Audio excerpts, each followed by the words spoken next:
Kita ke berita selanjutnya, pemirsa. Bareskrim Polri mengklaim proses hukum terhadap anak yang menjadi tersangka kasus kerusuhan akhir Agustus lalu sesuai dengan undang-undang yang berlaku.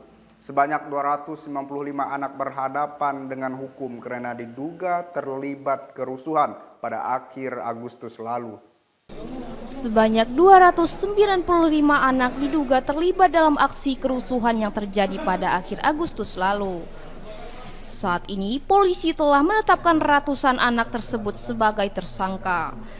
Dari seluruh anak yang menjadi tersangka, sebanyak 68 orang telah diproses melalui mekanisme diversi atau tidak melalui jalur hukum.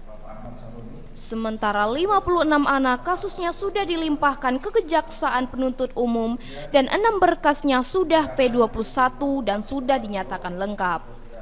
Sedangkan 160 anak prosesnya masih tahap pemberkasan.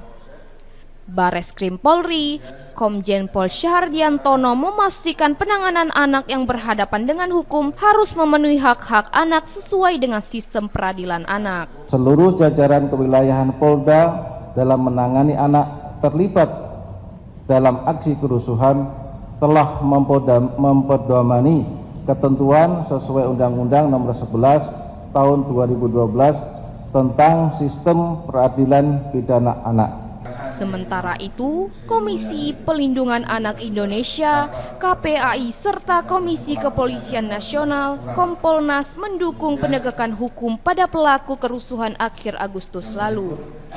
Ketua KPAI, Margaret Aliatul, menilai adanya kategori anak dalam penetapan tersangka karena mereka belum bisa membedakan penyampaian aspirasi yang benar. Dugaan keterlibatan anak ini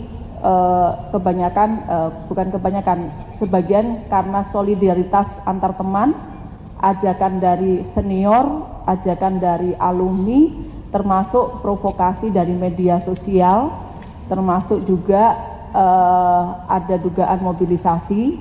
Ini beberapa hal yang membuat anak-anak kemarin terlibat. Sementara itu, Ida Oetari Purnamasasi mengungkap Kompolnas telah membagi tugas ke anggota untuk pergi ke berbagai polda. Ini dilakukan untuk memastikan penegakan hukum sesuai dengan peraturan yang berlaku.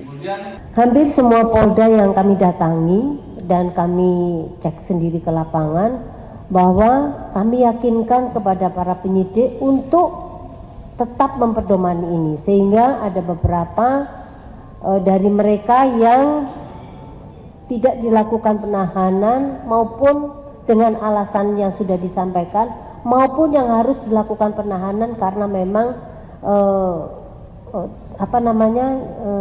perbuatannya yang menyebabkan dia dilakukan penahanan.